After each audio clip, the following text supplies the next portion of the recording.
എന്തിനാണീരുംവഴികൾ,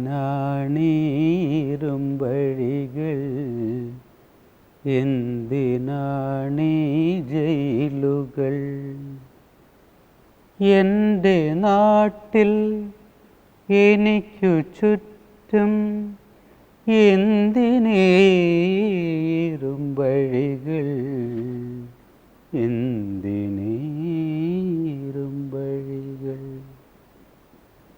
എന്ന് സ്വന്തം സ്വാതന്ത്ര്യത്തോട് ചോദിച്ച വയലാർ എനിക്ക് പ്രിയപ്പെട്ടവനായത് ഞാനൊരു കമ്മ്യൂണിസ്റ്റ് പാർട്ടിയിലെ കുടുംബത്തിൽ നിന്നാണ് പിറന്നു വീണത്. അന്നത്തെ കമ്മ്യൂണിസ്റ്റുകാരൻ ദിനേശ് ബീഡി വലിക്കുന്നവനാണ്. ഒരു ദിനേശ് ബീഡിയും ഒരു കട്ടൻ ചായയും ഉണ്ടെങ്കിൽ എൻ്റെ നാട്ടിലെ കുഞ്ഞിരാമേട്ടൻ, മാധവേട്ടൻ, സഖാവ്, കുട്ടൂലിയമ്മ അവരും ബീഡി വലിക്കും. പാവം വൃദ്ധയാണ്. ചകരി തൊഴിലാളികളെ സംഘടിപ്പിക്കുന്ന വല്ലാത്ത സ്ഥൈര്യമുള്ള, ധാർഷ്ട്യമുള്ള, അന്ന് മഹിളാ ഫെഡറേഷൻ ആണ്, സ്ത്രീകളെ സംഘടിപ്പിക്കുന്ന ഉദാത്തമായൊരു സംഘടന. അപ്പോൾ എൻ്റെ അമ്മ ഒരുപാട് ജീവിതത്തിൽ ദുരിതമനുഭവിച്ചൊരു സ്ത്രീയാണ്. ഒരു കാര്യവുമില്ലാതെ എന്നാണ് അതിൻ്റെ ഏറ്റവും വലിയ സങ്കടം.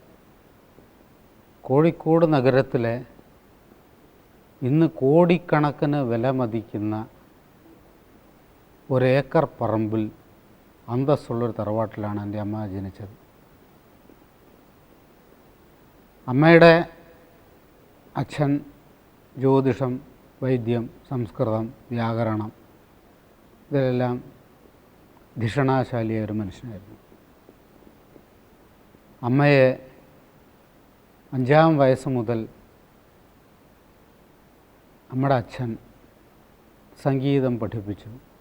ഇന്ന് എൻ്റെ അമ്മയ്ക്ക് 80 വയസ്സാണ്. സംഗീത കൽപദ്രുമവും സംഗീത പാരിജാതവും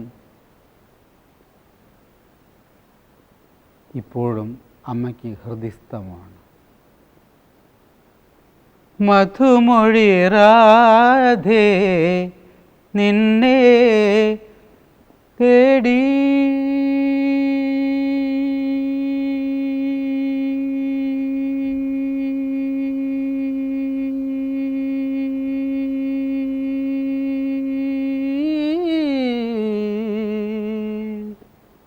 എന്ന സിന്ധു ഭൈരവിൽ നീ ഒരു പാട്ടുണ്ടാക്കും മോനെ എന്നെ പ്രാർത്ഥിച്ച് അനുഗ്രഹിച്ച അമ്മ കർണാടക സംഗീതത്തിൽ ഒരു വിദുഷി തന്നെയാണ്. ഞാൻ സംഗീതമൊന്നും പഠിച്ചില്ല. ഞാൻ ഈ പടുപാട്ട് പാടും എന്നല്ലാണ്ട് സംഗീതത്തിൽ ABCD സ പ സ പ സ എന്നൊരു ഗുരുനാഥൻ എന്നെ പഠിപ്പിച്ചിട്ടില്ല.